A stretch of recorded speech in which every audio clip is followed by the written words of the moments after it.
then did we have to start thinking about the next step. Okay, we had to start booking doctor visits. We literally had to go and start checking in on the baby to see if everything's fine. We need to go and double check that there's no issues.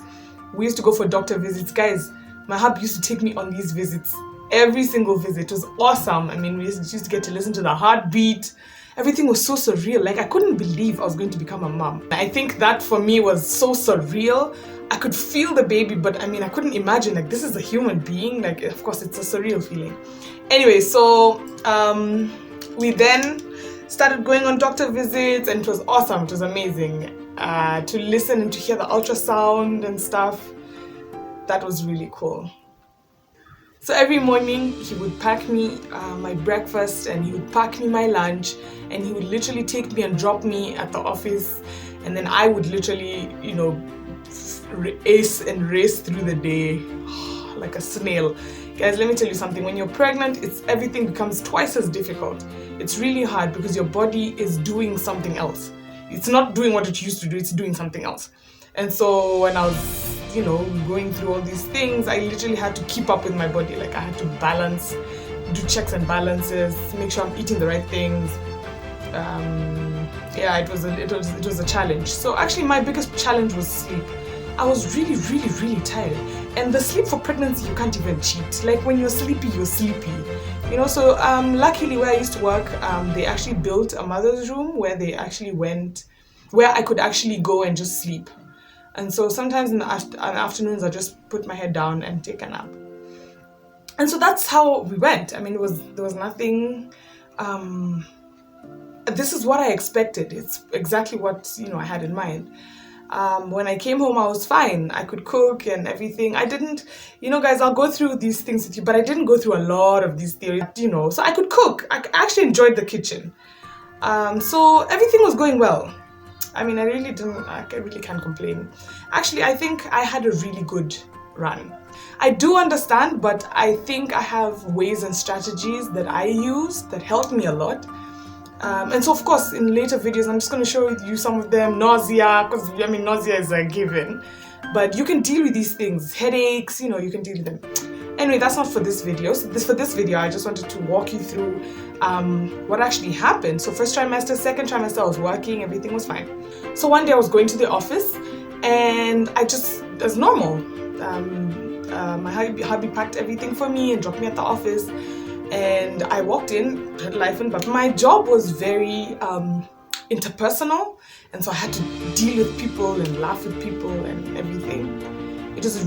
I really enjoyed my job, guys. I really loved my job. Like, I was having a good time of my life. It was a very one-to-one relationship job, so I had to literally get up from my seat and keep going. But of course, with the situation, with the pregnancy, I learned to deal with it. Like, sometimes I just put my legs up a bit, or I couldn't run through the office the way I used to. So one morning, I walk into the office, happy and bubbly as I am. And I mean, I lived through the day, and we went through the morning, and then at lunchtime, they called me in. Kez, you have a meeting. So I was like, okay, let me go check it out. So I sat down, I opened the door, I found my boss, the HR. When the boss and the HR are in the meeting together, please, it's not a good thing. Anyway, I'm over it now, so I'll just tell it as it is. So I found my boss and the HR sitting in the room, and they sat me down and said, thank you so much for coming. Unfortunately, today, we are in a dismissal meeting. It's a termination meeting. So I was like, wait, what? It's like, so we are terminating you immediately, with immediate effect. Please go pack your things from the desk and leave.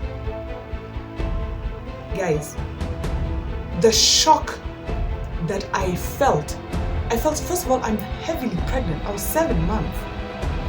I was so shocked. I felt like pressure from within. I was so confused. I didn't know what to say. So I asked, why? What has happened? Maybe something's wrong. I didn't steal anything. I mean, I've not done it unless someone's definitely vindictive in my life. Definitely. No, unfortunately, it's the reason is poor performance. Poor performance? Poor performance. Me. Guys, I graduated top 5 of my class. do you understand that? Do you understand that I had a cum laude that was screaming numbers? You know those chicks? I got a job before I graduated college, okay? I was working hard, like, guys, I am an overachiever. I'm not an underachiever, I'm an overachiever. So when they came and they told me poor performance, I was like, you got the wrong name. It is definitely not me. And now I'm over it. But at that time, my eyes I wept. I literally broke down and cried. I couldn't, me? How can I have poor performance? I couldn't believe it. I also have a problem with battles back and forth. I feel like one of my mantras is when someone shows you who they are, believe them. You don't have to be guessing your way through. So if someone shows you this is what I'm saying, you just believe them and move on. So I was not going to get into a conversation. I'm a bigger person than this. I just walked out of the office and I went to the desk and I closed up everything. I don't even know what I left. I left my charger in the end and stuff. I literally just packed everything and I called my husband. I told him, babe, I have been fired. I need a taxi now. And then, no, he told me, calm down first. Where are you? In the office? Yes, calm down. Breathe in and out, okay? Take a breath, and then you need to slow down your thought process. I'm calling you a cab. Just relax. I'm coming as soon as I can, okay? As soon as I finish whatever I'm doing, I'll get home, okay? But I want you to go home and take it very easy, babe. So I was like, okay. So you called me a cab. I came there, and the cab came there, and I entered the cab and I left. Things weren't coming into place, and I was feeling, I think that is now what people call high pressure, right? Because I was feeling dizzy and stressed. My sweat glands, I was just sweating. I felt a lot of things. So many things that I can now confirm why you're not supposed to do something like that when a woman is pregnant, okay? If your health isn't good, you are definitely going to have a miscarriage. I mean, it is a lot of feeling, and the feeling comes from within you. Anyway, so I went home and I sat there and it hit me. What has just happened? That was totally unfair, but I had to retract and come to terms with what has happened. So I've just lost my job. So I asked myself so many questions, like, what about my insurance? How am I gonna give birth? Oh my gosh. My insurance, I lost it. I actually lost my insurance on the spot. The job went with the insurance, they took it away. Then I also lost my friends. So I lost my income and then I lost my friends because the people from the office who I used to chill with every day just suddenly fell off. Like, they just didn't call me anymore. So I lost my income, I lost my job, so I realized I'm losing things. As I keep going, I'm losing stuff. And it hit me like a rock, guys. I was like, whoa, I'm feeling pressure, I'm having a headache, I'm starting to lose. The point where you can feel things going, and then it hit me like a rock. I was like, wait, you're about to lose your baby if you don't put it together, and you're going to lose literally, I was like, am I going to lose myself? Am I going to lose my marriage? What else am I going to lose? Because things are just going. And I had to come to terms with what happened. It took me about 3 or 4 days, but I literally had to think to myself. Guys, let me tell you something. When you come to a point where you have to choose between losing and winning, make sure you choose to listen to win. It is up to you to put yourself together and to fight forward. Okay, a lot of people choose not to. They choose to give up and to lose hope and to drop their heart. I want to inspire you that there's always that point in time. There's always a point in time where you're going to feel like everything is coming crashing down. Okay, that was my point. And everything was literally in my hands. I had to take control of everything. It's very important for you to remember to keep winning. Keep winning. When something goes wrong, stop, turn back, listen to that winning voice. You have to keep winning. When you're going to bed at night, you need to stop. Think. You have to keep winning. Never give up. No matter what anyone does to you, no matter what anyone says. If someone's coming at you with a spear, if someone's coming at you, you need to be on the winning team consistently. Don't ever let anyone from the outside come in and ruin your heart, your mind, your soul. A boat only sinks because of the water that is in it. It does not sink because of the water that is outside. So make sure you protect your boat. Keep the water out of the boat. I had the choice to fight. I had the choice to fight. I could have gone back the next day and told them, listen, you can't do that. I had the choice. But I decided I can't just fight. I need to fight smart. Okay, so I decided to take back and move in a very smart position. Right now, my child needs me, and that's a fight that I decided to take. I had to remember who I was and who we were, where we've come from. We've come from such a good place. We cannot walk into danger when you are watching. So you need to put your head down and remember and say, listen, I have no income, they've taken away my insurance, but I need to fight through all those things to make it to the end. Nothing is going to take away this opportunity from me. Everything has gone smooth. God is with us. We need to fight forward. And so that's exactly what I am not an ordinary person. Okay, I am a special being made just by God for His specific purpose. He has now given me and my husband a seed to take care of, to fight for and to create, to bear and bring to life. I need to remember that seed is within me, and it is my duty to make sure that seed or that little baby sees the world the way I see it. I cannot have the energy to be fighting other things at the moment. I need to be fighting for her, for me, for him, for us. And so we decided just to sink our heads down and to face forward and just to keep going. Listen, guys, let me tell you something. Nothing should ever come between what you have, what God's purpose is for you, and what He has set for you ahead. Okay, always remember that. Nothing should come between that. You have you and you have your goal. You have your family and you need to move together to go forward with them. Someone came from the outside and put me inside soil. They covered me and they made it dark. There is no way to grow if you are not pushed into the soil. And the same action of burying, of pushing you into the soil is the same action it takes for you to get planted. And so you just have to realize your season.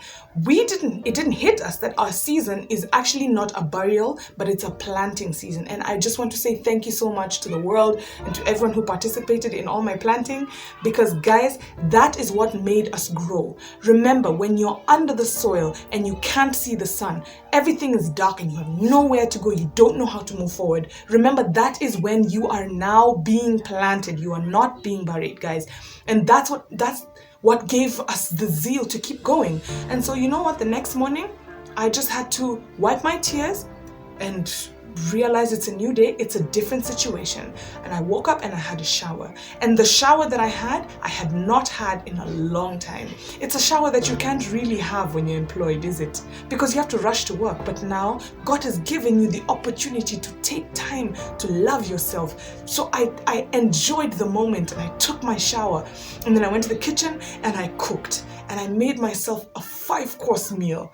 You know, when you're in that situation, you don't want to see that you have a 5-course meal. You want to see that they've taken it away. Let me tell you something. We had to remember what we have. We had to look at what we did have. We had food. We had each other. We had family. We had shelter. We had laughter. We had music. We had our bodies. We had our soul. We had our mind. We had everything that they didn't. And there's nothing that they took away. Actually, we remained with the most. We had so much that it was now time for us to look at ourselves and say, listen, what do I have? And so that took me to the next frontier. I said, you know, these guys have let me go, but I think they're letting go a jewel, is all I'm saying. I think I'm pretty special. And so I looked at myself and said, what do I have? I have myself. I have a very strong brain, a very strong heart. I am a very strong character. And so I can make something of myself, surely. Am I supposed to be moping and crying in tears? No, this is my time. It's time for me to build myself to who I want to be. Of course, at that time, I'm talking, right? Everything's not coming, so I'm just talking to myself. And I thought to myself, am I going to go and fight them? I started writing an email. Then I was like, no, that's not what you do. When you're in a season like this, you have to think smart, not fast. So slow down and think about what you have. And it hit me. I love my beauty. I love Africa. I love where we're from. I love what we do. And so I thought to myself, but that's exactly then I'm gonna be with myself. And so that's when my self-love journey actually began. And so we looked around, and my hubby really helped me to figure out what I love. If you look behind me, I have African print. Guys, I love African anything. I love beadwork and woodwork and African designs. And so I thought to myself, is there something that I can do with these African designs that can make anything better? And to cut the long story short, I started making African pieces. And these African pieces, I would make them out of the passion of my heart. So today, if I was inspired to make something, I saw something on online or something, and I would sit down and be like, oh, this is cute, and that's exactly what I would make. Long story short, my husband came together with me and he helped me build a logo. And this was the logo, Wendo Lafrique. We have our baby's name, right? We can use our baby's name. And we just literally put up a Facebook page, and that's exactly how I started. And I didn't have a plan. I didn't have this elaborate thought process, but I knew that I was not going down. This is my season, and these guys were not going to take it away from me. My baby's calling. I learned to enjoy myself. I learned to take time for myself. I learned to only work on myself the time that I would like to work on myself, without the pressures of bosses screaming on my ear and without all these things coming down. Of course, financially, it was a little bit difficult because it was a tough season. And we had just taken out a single income out of a double income home. So it was very difficult. And I thank my husband for that, because he held us together, and for that reason I was able to bloom and to become the beautiful flower that I could have been. I started enjoying myself, and I learned that, you know what, it's time for me to take control of who I am. I fell in love with myself so much that I decided to start dancing. Guys, every day for 1 hour I would just put up the volume to about 1,000 to drown out all the noise and just dance.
We spot on the beat.